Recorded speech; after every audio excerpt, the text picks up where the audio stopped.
கோயம்புத்தூர், திருப்பூர், ஈரோடு மக்களுக்கான ஒரு பெர்ஃபெக்ட்டான weekend spot தான் இந்த சைலண்ட் வேலி. கோயம்புத்தூர்ல இருந்து வெறும் 1 மணி நேர தூரத்தில் அமைஞ்சிருக்கிற இந்த சைலண்ட் வேலியில உங்களால ஏகப்பட்ட வியூ பாயிண்ட்ஸ், நீர்வீழ்ச்சிகள், பள்ளத்தாக்குகள்னு இயற்கை அழக அவ்வளோ அற்புதமா அனுபவிக்க முடியும். அண்ட் இந்த மான்சூன் சீசன்ல சைலண்ட் வேலி உண்மையாவே ஒரு சொர்க்கலோகமா தான் காட்சியளிக்கும். கோயம்புத்தூர்ல இருந்து ஒன் டே ட்ரிப் ஆசைப்பட்ட மக்களுக்கு தான் இந்த வீடியோ. நான் சிதம்பரம், இது ஹெவன் எக்ஸ்ப்ளோரர் சேனல். இது நம்ம டிராவல் புக் சீரிஸோட 78வது வீடியோ. வாங்க வீடியோக்குள்ள போகலாம்.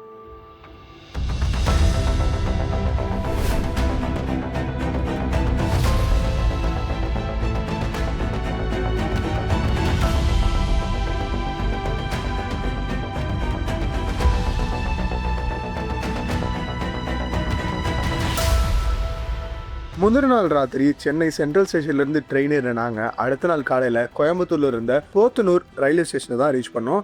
அண்ட் அங்க இருந்து டிராவல் பண்ணி தான் நம்ம சைலண்ட் வேலியை அடைய போறோம். சைலண்ட் வேலிங்கிறது பாலக்காடுல அமைஞ்சிருக்கிற ஒரு நேஷனல் பார்க் அண்ட் இந்தியாவிலேயே one of the best preserved evergreen ஃபாரஸ்ட்ல இதுவுமே ஒன்று. 1984 நேஷனல் பார்க்கா அறிவிக்கப்பட்ட இந்த சைலண்ட் வேலி அதனோட பயோடைவர்சிட்டியை காப்பாத்துறதுக்காகவே அப்ரூவ் பண்ண ஹைட்ரோ எலக்ட்ரிக் ப்ராஜெக்டையே இவங்க கேன்சல் பண்ணிருக்காங்க. அப்படிப்பட்ட இயற்கை எழில்மிகுந்த ஒரு இடத்தை நோக்கி தான் நம்மளோட பயணம் அமைய போகுது. போத்தனூர்ல இருந்து சைலண்ட் வேலி ரீச் பண்றதுக்கு 2 முக்கியமான வழிகள் இருக்கு. அதுல ஒன்னு ஆனைக்கட்டி சோழையூர் வழியாகவும் அண்ட் இன்னொன்னு பாலக்காடு மன்னார்காடு வழியா போகலாம். இந்த 2 வழிகள்ல பாலக்காடு மன்னார்காடு வழி தான் சீனிக்கான ஸ்பேஸா இருக்கும். அப்படிங்கிறதுனால நாங்க சூஸ் பண்ணது இந்த பாதையை தான். அண்ட் இந்த வழியா போகும்போது தான் நாங்க இந்த டிராவல் லான்ஜையுமே பார்த்தோம். இது ஒரு ஃபேமிலி ஃப்ரெண்ட்லியான பட்ஜெட் ஸ்டே. கிட்டத்தட்ட 30 ரூபாயில இருந்து இங்கே உங்களால ரெஸ்ட் ரூம் ஃபெசிலிட்டிஸை அவைல் பண்ணிக்க முடியும். அண்ட் ஹவர்லி பேசிஸ்ல 200 இருந்து 300 rupees தான் ஸ்டேக்குமே இவங்க சார்ஜ் பண்றாங்க. ஸோ நீங்க ஃப்ரெண்ட்ஸ் கேங்கா இல்ல சோலோவா கப்புலா ஃபேமிலியா வந்தீங்கனாலுமே ஃப்ரெஷ் அப் ஆகிறதுக்கு இல்ல சின்னதா ரெஸ்ட் எடுக்கணும்னு நினைச்சீங்கன்னா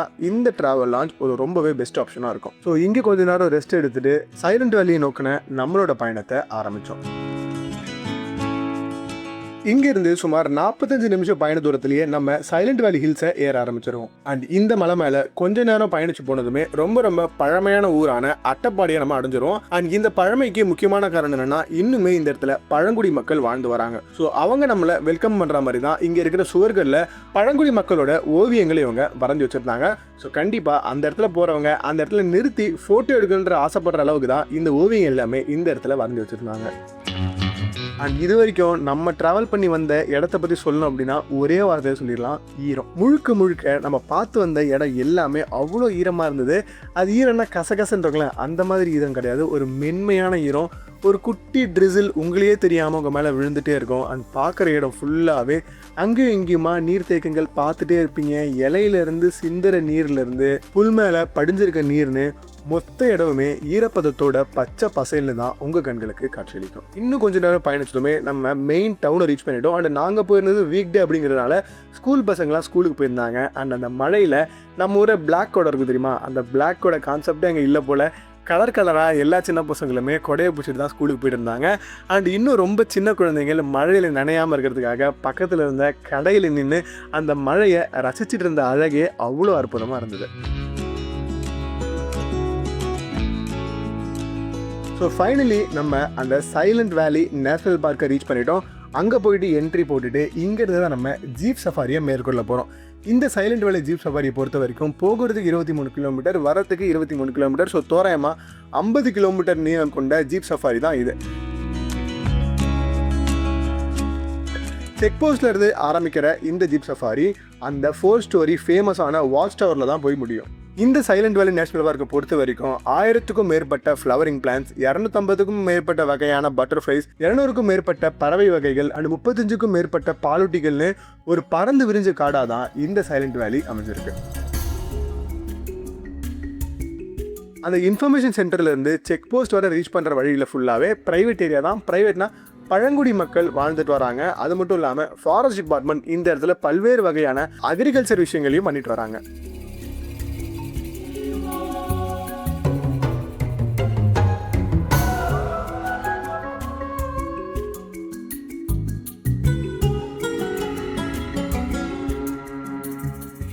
ஸோ சில நிமிஷம் பயணத்திலேயே நம்ம அந்த செக் போஸ்ட்டை ரீச் பண்ணிட்டோம். ஸோ செக் போஸ்ட்டில் அந்த என்ட்ரி போகிற வேலைலாம் போயிட்டு இருக்கும்போது சும்மா சுற்றி பார்த்துட்டு இருந்தோம். அப்போ தான் ஒரு பலா மரத்தில் நாங்கள் ஒரு சூப்பரான விஷயத்தை பார்த்தோம். என்னென்னா லயன் டெயில்டு மக்கவ், சிங்கவால் குரங்குன்னு சொல்லுவாங்கள்ல, அந்த குரங்கு ஒரு முழு பலாப்பழத்தை மரத்தில் இருந்தபடியே சாப்பிட்டுட்டு இருந்தது. அண்ட் பார்க்கறதுக்கு கொஞ்சம் காமெடியாக இருந்தாலும் பட் அது செம்மையாக சாப்பிட்டுருதுன்னு கண்டிப்பாக சொல்லுவேன். இந்த சஃபாரியை பொறுத்த வரைக்கும் ப்ரைவேட் வெஹிக்கல்ஸ் அலோடு கிடையாது. ஃபாரஸ்ட் டிபார்ட்மெண்ட் மட்டும்தான் உங்களால் இந்த இடத்த ட்ராவல் பண்ணி போக முடியும். அவன் கூடவே டிரைவர் கம் கைடு ஒருத்தர் வருவார். அவர் சொல்கிறத மட்டும் தயவு செஞ்சு ஃபாலோ பண்ணாமல் விட்டுறாதீங்க. அவர் எங்கே இறங்க சொல்கிறாரோ அங்கே மட்டும் இறங்குங்க. ஏன்னா காட்டை பற்றி நமக்கு எதுவும் தெரியாது, அவருக்கு தான் முழுசுமாக தெரியும்.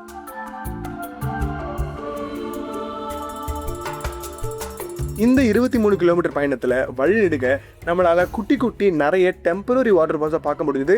ஏன்னா அந்த நேரத்தில் மான்சூன் ஸ்டார்ட் ஆகிருக்க சீசன் அப்படிங்கிறதுனால நிறைய இடத்துல இந்த மாதிரியான டெம்பரரி வாட்டர் ஃபால்ஸ் உருவாகி வழிஞ்சு ஓடிட்டு இருந்தது. அதில் ஒரு வாட்டர் ஃபால்ஸ் எங்களுக்கு பார்க்கவே அவ்வளோ அட்டகாசமாக இருந்து. ஸோ டிரைவர்கிட்ட கேட்டோம், பரவாயில்ல இறங்கி பாருங்கன்னு சொன்னாங்க. அண்ட் அப்படி இறங்கி பார்த்த வாட்டர் ஃபால்ஸ் இதுதான்.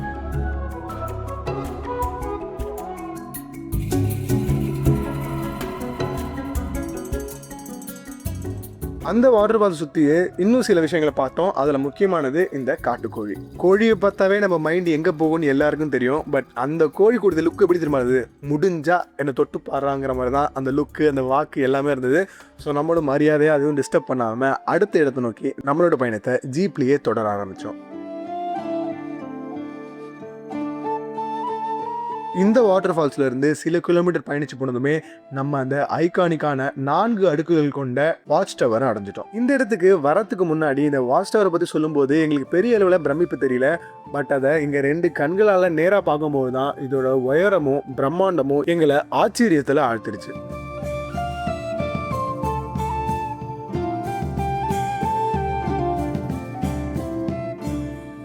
இந்த வேலிக்கு ஏன் சைலண்ட் வேலின்னு பேர் வச்சாங்கன்னு எங்களுக்கு தெரியல. பட் எதனால் வச்சிருக்கலாம் அப்படின்னா, நம்ம இந்தியா முழுக்க பல்வேறு காடுகளில் பயணித்து போயிருக்கோம். அண்ட் எல்லா காடுகள்லையும் ஒரு விதமான சத்தம் நம்மளை தொடர்ந்துட்டே இருக்கும். பூச்சி சத்தமாக இருக்கலாம், பறவை சத்தமாக இருக்கலாம், மரங்களோட இலையும் உரசுற காற்று சத்தமாக இருக்கலாம். ஆனால் இந்த இடத்த பொறுத்த வரைக்கும் ரொம்ப ரொம்ப அமைதியாக இருந்தது. அதுக்குன்னு சத்தமே இல்லைன்னு சொல்ல மாட்டேன். மற்ற இடங்களை கம்பேர் பண்ணும்போது ரொம்ப ரொம்ப கம்மியான ஒலி தான் இந்த இடத்துல எங்களால் கேட்க முடிஞ்சுது, உணரவும் முடிஞ்சுது. மேபி அதனாலையும் இந்த இடத்துக்கு இந்த பேர் வந்திருக்கலாம். உங்கள் யாருக்காவது சைலண்ட் வேலிக்கு இந்த பேர் வரதுக்கான உண்மை காரணம் தெரிஞ்சதுன்னா கமெண்ட்டில் மென்ஷன் பண்ணுங்கள். இந்த பிரம்மாண்டத்தை கீழே இருந்து மட்டும் பார்த்தா போதாதுன்னு அந்த வாட்ச் டவர் மேலேயே ஏற ஆரம்பித்தோம்.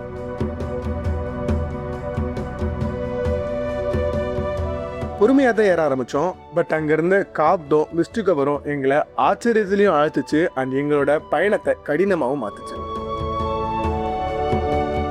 ஏன்னா உயரம் கூட கூட ஒரு ஆளையே தள்ளக்கூடிய அளவிலான காற்று வீச ஆரம்பிச்சுது.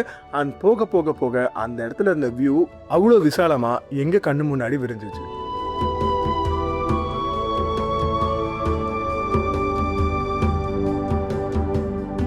அண்ட் நம்ம எக்ஸ்ப்ளோரரும் இந்த கவுபாய் கேப்லாம் போட்டுட்டு பொறுமையாக தான் அந்த டவர் மேலே ஏற ஆரம்பித்தார். யூஸ்வலாக எல்லோரும் நார்மல் கேப் தான் போடுவாங்க. எதனால் இந்த மாதிரி கவுபாய் கேப் போடுறோம் அப்படின்னா, இந்த மாதிரியான காற்றும் சாரலும் இருக்கிற இடத்துல முழுசுமாக கவர் பண்ணாமல் இருந்ததுன்னா உங்களால் நார்மல் கேப்பை விட பெருமளவான உங்கள் தலைப்பகுதியை கவர் பண்ணிக்க முடியும். அண்ட் அந்த 4 மாடியை கடந்து உச்சி அடைஞ்சதோ எங்களுக்கு கிடைச்ச ஃபீல் என்ன தெரியுமா? கூஸ்பம்ஸ்.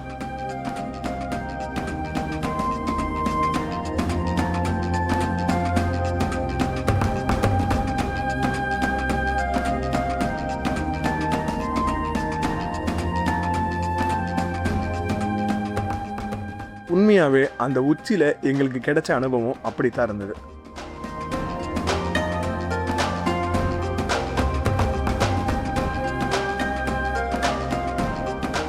முழுக்க முழுக்க பச்சை மரங்களால் சூழப்பட்ட மேற்கு தொடர்ச்சி மலை அண்ட் அதை உரசி போகிற மாதிரியான மிஸ்டு கவர் அண்ட் இதமான காற்று, மெல்லிசான சாரல்ல அந்த இடத்தையே ஒரு சொர்க்கலோகமாக தான் இந்த அனுபவம் எங்களுக்கு மாற்றுச்சு.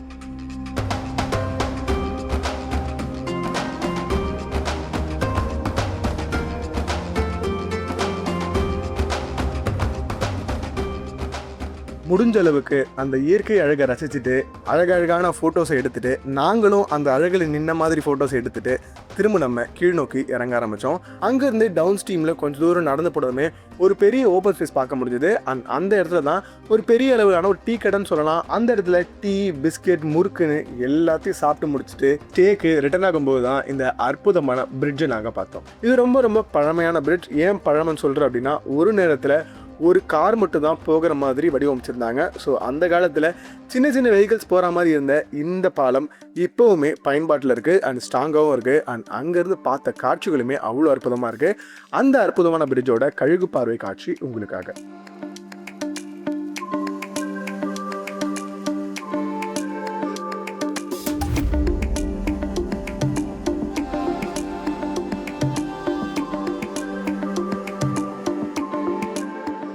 இந்த சைலண்ட் வேலி சஃபாரியை முடிச்சுட்டு நாம் தங்க போகிற ரெசார்ட்டை நோக்கி தான் போனோம்.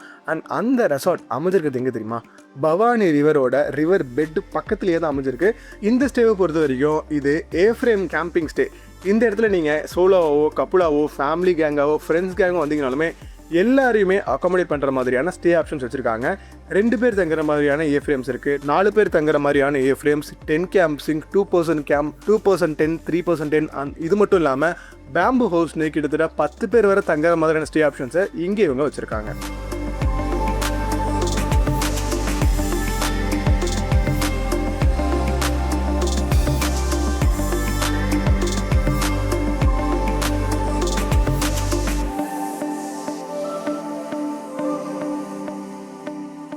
அந்த ட்ரிசிலுக்கு நடுவில் முழுக்க பச்சை பசேல காட்சியளித்த இந்த ரெசார்ட்க்கு பக்கத்துலேயே தான் அந்த பவானி ஆறு ஓடிட்டு இருந்தது. இதனோட ஸ்பெஷாலிட்டி என்னன்னா, நீலகிரியில் இருக்கிற மேற்கு தொடர்ச்சி மலையில ஆரம்பிக்கிற இந்த ஆறு கேரளாக்குள்ள நுழைஞ்சு அட்டப்பாடி வழியா திரும்ப தமிழகத்துக்குள்ளேயே பாயுது. கோயம்புத்தூர், திருப்பூர், ஈரோடு மாதிரியான கொங்கு மண்டலத்துக்கு ஒரு முக்கியமான நீராதாரமா இருக்கிற இந்த பவானி ஆறு கூடுதுறையில காவேரியோடு இணைஞ்சு மற்ற மாவட்டங்கள்லயும் பாயுது. உலகத்திலேயே சுவையான தண்ணியில ஒன்னா கருதப்படுற சிறுவாணி பாலக்காடுல இருக்கிற மேற்கு தொடர்ச்சி மலையில தொடங்கி அட்டப்பாடி வழியா தமிழகத்துக்குள்ள வந்து பவானி கூட இணையுது. அண்ட் இந்த ஆறோட நீளம் கிட்டத்தட்ட 35 கிலோமீட்டர். இந்த சிறுவாணி ஆத்தோட முக்கியமான சிறப்பம்சம் என்னன்னு கேட்டீங்கன்னா, இதனோட வழித்தடத்துல தான் சிறுவாணி வாட்டர் ஃபால்ஸும் கோவை குற்றாலமும் அமைஞ்சிருக்கு. கோயம்புத்தூரை சுத்தி இருக்க மக்களுக்கு தான் இந்த ரிக்வெஸ்ட். இப்போ நாங்க இந்த வீடியோல காட்டின மாதிரி கோயம்புத்தூர்ல இருந்து 1 மணி நேரம் தூரத்துல இருக்கிற இந்த மாதிரியான சுற்றுலா தலங்கள் வேற ஏதாவது பக்கத்திலேயே இருக்கு, அதை நாங்க எக்ஸ்ப்ளோர் பண்ணணும்னு ஆசைப்பட்டீங்க அப்படின்னா தயவு செஞ்சு அந்த இடங்களை கமெண்ட்ல மென்ஷன் பண்ணுங்க. நாங்க சீக்கிரமே அந்த இடத்தை எக்ஸ்ப்ளோர் பண்ணி உங்களுக்கு தனி வீடியோவா சீக்கிரமே போஸ்ட் பண்றோம். இவ்வளவு நெருக்கத்துல ஒரு ஆறை பார்த்துட்டு அந்த ஆத்துக்கிட்ட போகாம இருந்தா எப்படி? அதனால அவங்க கிட்ட பெர்மிஷன் கேட்டுட்டு தான் அந்த ஆத்து நோக்கி போனோம். பட் அவங்க ஸ்ட்ரிக்டா சொல்லிட்டாங்க ஆத்துக்குள்ள இறங்கக்கூடாதுன்னு சொல்லிட்டு.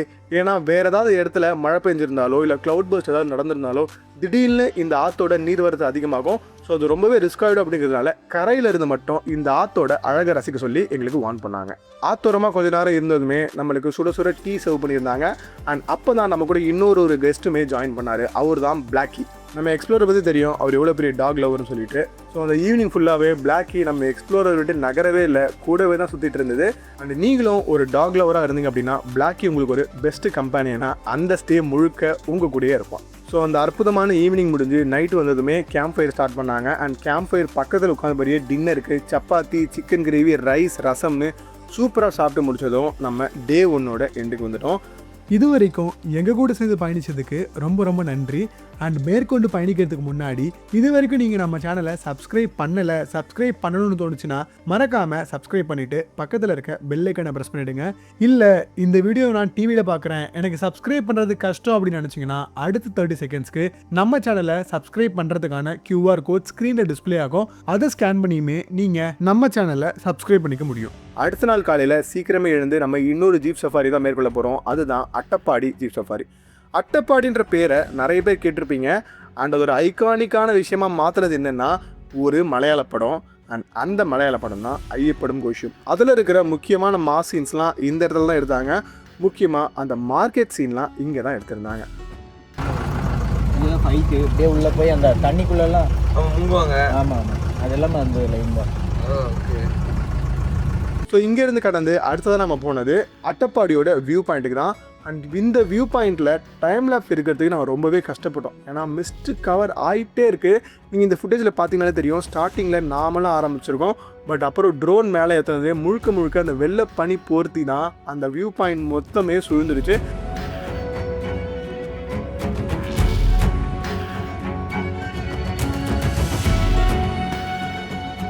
அண்ட் எங்களையும் கடந்து தான் போச்சு. பட் அதுவுமே ஒரு நல்ல அனுபவமாக தான் இருந்தது. அந்த வியூ பாயிண்டோட சில அற்புதமான காட்சிகள் உங்களுக்காக.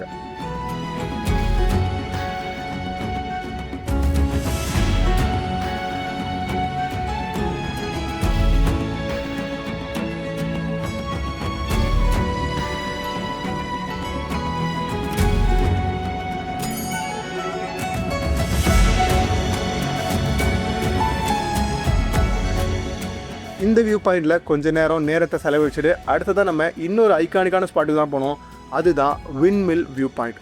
ஒரு பிரம்மாண்டமான விண்மில், எத்தனை அடி இருக்குன்னு தெரியல, தோராயமாக ஒரு 150-200 அடி இருக்கலாம்னு நினைக்கிறேன். அவ்வளோ பெரிய விண்மில் முழுக்க மிஸ்ட் கவரில் சூழ்ந்துருந்தது. அண்ட் அது பொறுமையாக தான் சுற்றுச்சு. இருந்தாலும் அது அந்த சுற்றுற சவுண்ட் இருக்குல்ல, ரொம்ப மெல்லிசான சவுண்டு தான். அதிலேயே அதோட பிரம்மாண்டம் என்னங்கிறது நம்மளால் புரிஞ்சிக்க முடியுது. அது ரொம்பவே நல்ல அனுபவம் தான். அங்கேருந்துமே பார்த்த வியூஸ் அவ்வளோ அட்டகாசமாக இருந்தது. அண்ட் அங்கே தான் எங்களால் பெருமளவிலான மிஸ்ட் எங்களுக்குள்ளே நுழைஞ்சு போகிற அனுபவத்தையே எங்களால் உணர முடிஞ்சுது. ஸோ இந்த வியூ பாயிண்ட்லேயும் முடிஞ்ச அளவுக்கு நேரத்தை செலவழிச்சுட்டு திரும்ப ரிட்டர்ன் ஆக தான் ஆரம்பித்தோம். பட் இந்த ட்ரிப்பில் நம்ம எந்த விலங்கையுமே பார்க்கலன்னு யோசிச்சுட்டே வரும்போது தான் தூரத்தில் ஒருத்தர் என்ட்ரி கொடுத்தாரு. அவர் தான் கழுகு. மரத்தில் ஒரு பிரம்மாண்டமான பறவை. அந்த கழுகை பார்த்தபடியே கொஞ்ச நேரம் இருந்தோம். அப்போ தான் தூரத்தில் மலையில் ஒரு அசைவு தென்பட்டது. அண்ட் அந்த அசைவு தான் யானை. ஒரு ஒத்த யானை மரத்து கூட சாப்பிட்டுட்டு இருந்ததா சண்டை போட்டு இருந்ததான்னு தெரியல. பட் பார்க்குறதுக்கு அவ்வளோ அழகாக இருந்தது.